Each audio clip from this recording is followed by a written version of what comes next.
Dr. Brad Spellberg once treated a patient who had a typical urinary tract infection.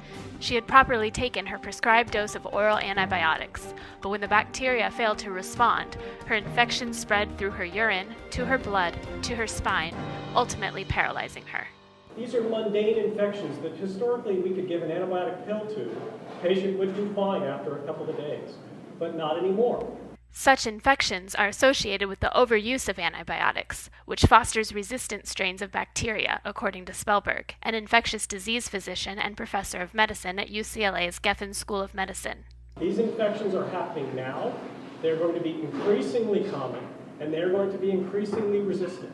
The more antibiotics we use, the faster resistance spreads. It's natural selection, plain and simple. The Food and Drug Administration first approved antibiotics as feed additives for farm animals in 1951 to foster healthy animals raised for human consumption. But there is a growing concern that the now pervasive use of antibiotics on animals may be linked to increasing antibiotic resistance. There is a very clear consensus amongst credible scientists that there is a link.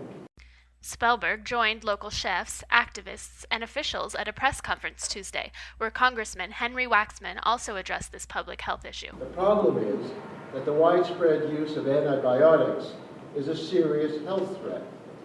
The overuse of antibiotics leads to the development of pathogens that become resistant to antibiotics, and this is a danger to families. Waxman said that little data is currently available about the types, purposes, and quantities of antibiotics used on animals. The congressman announced plans to propose a new bill called the Data Act that would mandate that more information is reported to the FDA. With this information, scientists will be able to better pinpoint the relationship, the routine use of antibiotics in animals, and the development of dangerous resistant bugs are connected. As a chef and restaurateur, Nancy Silverton of Pizzeria Mozza and Osteria Mozza expressed concern over food sources with antibiotics. We really represent thousands of chefs around the country that are very concerned with the way our food is grown.